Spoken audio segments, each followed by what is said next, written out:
just pretend as though this is normal, because we are not showing the hair today. Definitely not.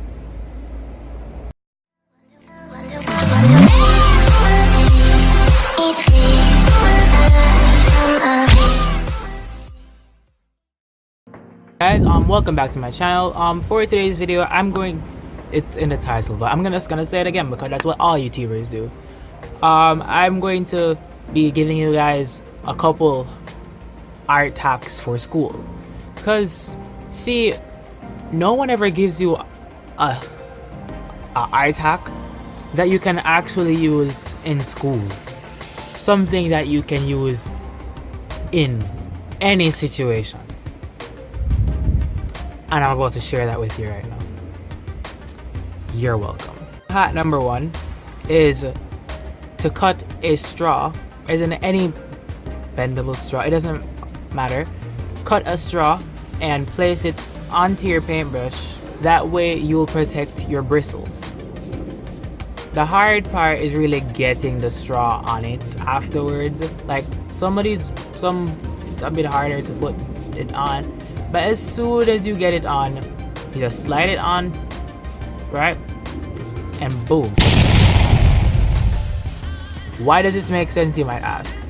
Because when you have your paintbrush in your bag or in a pencil case or wherever you keep it, the bristle itself is most likely to begin to bend. That is not something that you want to happen. With the straw here though, the bristle won't bend unless you bend the straw. So when you cut the straw, place it on it, it keeps it safe and keeps you from buying any more paintbrushes than you already need to buy, because these things are way too expensive. Number two is to cut your eraser diagonally, meaning cut like a little part of it off diagonally. So cutting a small piece of this diagonally would leave you with a perfectly, what would you say, thin-ish area for your more smaller details.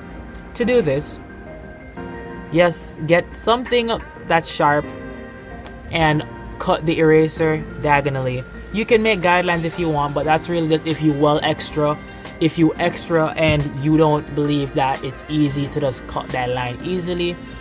So yeah, as I was saying, just get something pretty sharp, slice it off, and you'll be good. Why I wasn't recommending to use one of these though, one of these diagonal looking erasers, is because you kind of already have the two fine areas, so you really just get fine or fine. With this though, the normal rectangular box cuboid, why do we call them cuboid? Why not just call them all boxes? Aren't they all just really boxes? Like, sure, they can't contain anything right now except for their own material, but aren't they all still just boxes? And why call it a cuboid and not just a cube? Or just call cubes cuboids? Because when you really look at it, the only thing that makes them different is that a cuboid has a couple rectangles.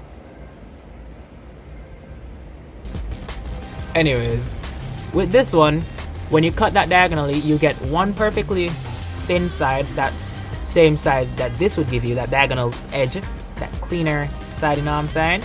And you also would get this side that is a bit bulkier and more able for your larger mess ups.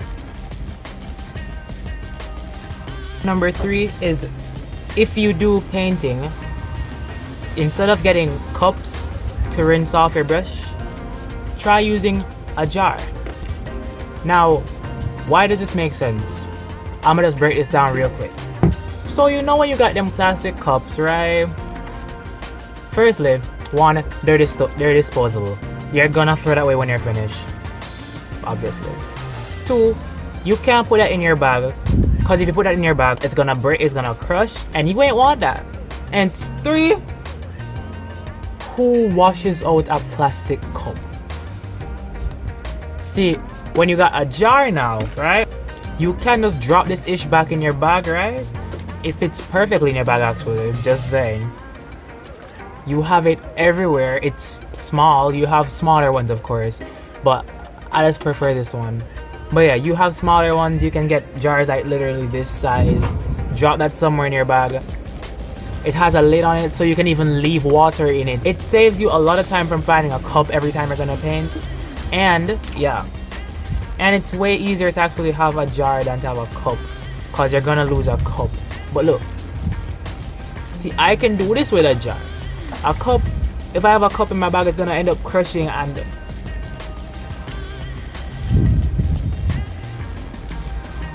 exactly. Number 4, when you have drawing pens, try to always this is gonna be a really short one. Try to always keep them downwards. Of course, you know you're gonna have these in your bag, right? But you can do what I do. And what I do is that all my pens are turned downwards in a little case of their own, of course, that when you put it in the bag, it stays as it is. Put it in your bag as so. Keep it downwards, that way all the ink will flow downwards. And when the ink is all flowing downwards, like what you be doing to me, what you doing? When all the ink be flowing downwards, then when you use the pen, it's gonna feel a lot more fluid and it's gonna feel like ink is there. Number 5, folding a piece of computer paper, that way you won't smudge when you're drawing. This is actually a tip that you can use anywhere, anytime. You take a sheet of computer paper, fold it in half, and all you do is that you have your pencil and you place your hand down onto the paper. Of course, you'll be moving the paper with you, but your hand won't be pulling all the graphite all over the place. Number 6 is gonna be some real ish up in this place right now. Number 6, get a separate pencil case or bag for all your art pens and pencils. Now, I don't know if y'all ever been in a situation like this. Yo, can I borrow a pencil? No, I only have one. I only have like one. I don't have 2 pencils. Sorry, bro.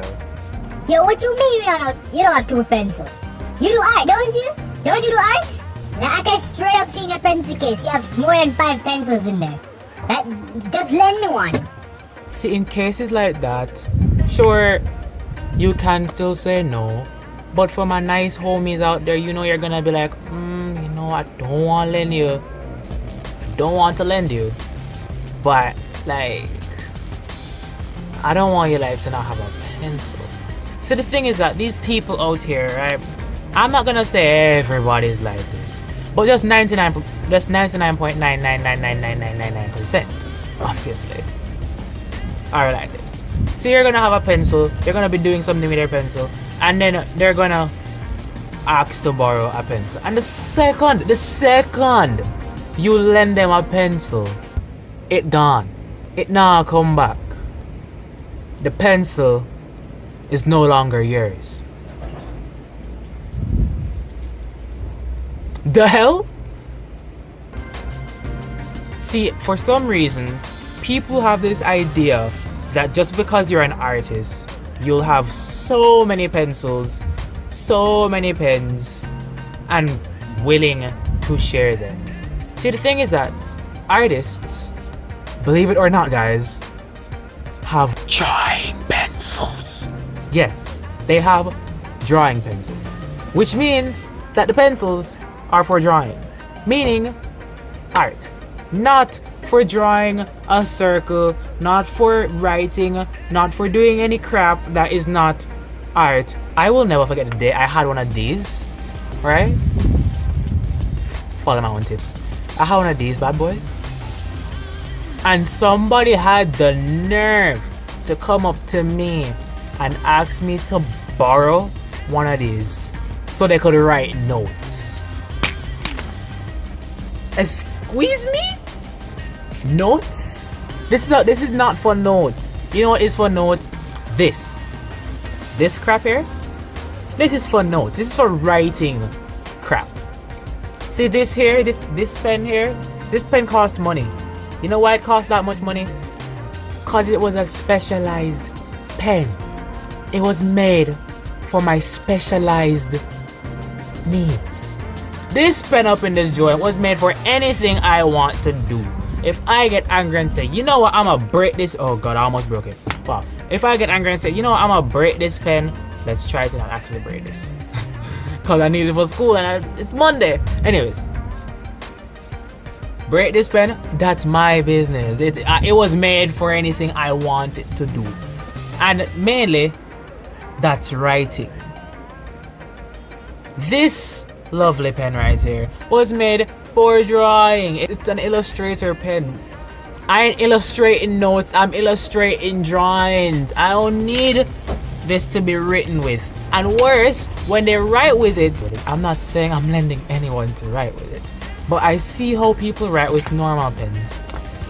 And you see these things, but if you can look at it, right? I think you can see it well here. This right here, this is not some metallic point. It was not made to press down in paper. It's for drawing, not for stabbing your paper.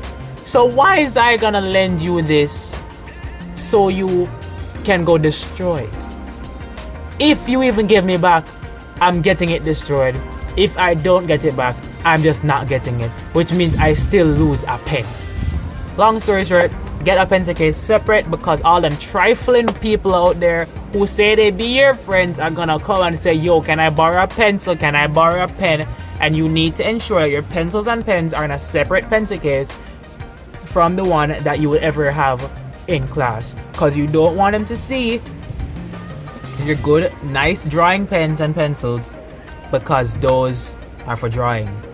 My final tip, number 7. When you're given a huge, this headwork though, right? When you're given a huge art piece to make, take out a piece of scrap paper and just go ham on it. Ham meaning go crazy on it, like just do anything you want, really. Why does this make sense? A lot of times your teacher is probably gonna say, okay, so I need you to make a large scale piece on whatever, but you're not gonna know what to do. You're probably gonna have that moment where you're like, I don't know what to draw, I don't know what to paint. But yeah, when you're supposed to create something large scale, something official, naturally it's gonna feel a bit tense because, you know, it's official. Naturally you're gonna be like, okay, wow, this is something important. And then your brain's gonna spaz out. Your brain's gonna be like, okay, we need to find the best thing we can do, the best looking thing, the best looking drawings that we can create right now. We need to just make this perfect, to find something that is just perfect. And it's kind of hard to find something that's perfect when you have a large piece of canvas or this large sheet of paper in front of you and you're not gonna know what to do with it. And that's not what you want to be happening. So what I would recommend you doing is getting a piece of any random piece of paper and just draw out, sketch out anything that comes to mind. It doesn't even need to be on topic, just sketch anything. Why? Because just doing that will get your brain more relaxed and will make you feel less tense towards the paper. And through doing that, your brain's gonna be like, okay, yeah, this is a simpler situation. We don't have to be afraid. Then you're gonna be able to think more on what exactly would make sense, and boom, you'll have an amazing idea.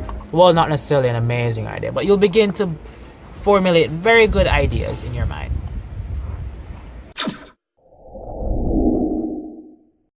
Wait.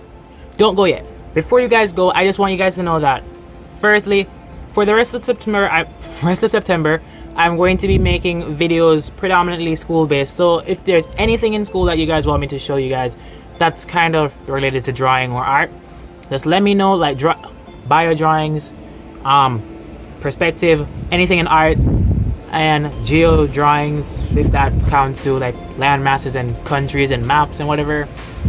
Anything that you guys want me to show you guys how to draw, just let me know and I will definitely do a video on it. Just comment it down below on this video, please, because the rest of them, I'm not gonna think it's the same thing. So yeah, comment that down below, and yeah, if you're going to school, I hope that you have a really amazing school year this time around. And if you're going to school tomorrow or anytime throughout this month, I hope that you're having an amazing school year coming around. And if you're not going to school, then I just hope you're having an amazing week. So, yeah. That's all for now, guys. That's all for now. Later, guys.